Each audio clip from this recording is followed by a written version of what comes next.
AI artificial intelligence ఇప్పుడు ప్రపంచంలో ఎంత ముందుకు దూసుకుపోతుందో మన అందరికీ తెలుసు. ప్రతి టెక్ కంపెనీ కూడా ఈ ఏఐని ఉపయోగించి ముందుకు సాగిపోతున్నారు. ఇంత సామర్థ్యం ఉన్న ఈ ఏఐ వచ్చినప్పుడు చాలా విచిత్రంగా ఉంది. అన్ని జాబ్స్ పోవడము లేదా జాబ్స్ క్రియేట్ అవ్వడము ఇలాంటివి జరుగుతూనే ఉన్నాయి. అందరి మధ్యలోనూ ఇదే డిస్కషన్ సాగింది. అయితే ఈ జాబ్స్ క్రియేషన్, జాబ్స్ పోవడం దానికంటే ముందు అతి ముఖ్యమైనది వాటర్కి ఏఐకి సంబంధం ఏమిటని అనుకుంటున్నారా? సంబంధం ఉంది. ఏఐ ఉత్పత్తులకు పెరుగుతున్న డిమాండ్ కారణంగా టెక్ దిగ్గజాలు కూలింగ్ డేటా సెంటర్ల కోసం తమ నీటి అవసరాలను గణనీయంగా పెంచాయి.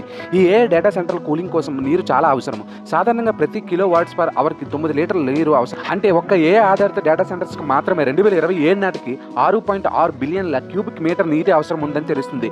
మైక్రోసాఫ్ట్, గూగుల్ మరియు మెటా వంటి కంపెనీలు వివిధ పర్యావరణ ప్రాజెక్టుల ద్వారా 2030 నాటికి వినియోగించే నీరు కంటే తక్కువ వినియోగించాలని, ఎక్కువ నీరును నింపాలని, పర్యావరణ ప్రభావాన్ని తగ్గించాలని ప్రతిజ్ఞ చేశాయి. ఇటువంటి పరిస్థితుల్లో ఆ ప్రతిజ్ఞ ఎలా నెరవేరుతుంది? Friends, save water, save earth, the whole world depends on you. ఈ వీడియో మీకు నచ్చినట్లయితే లైక్ చేయండి, షేర్ చేయండి.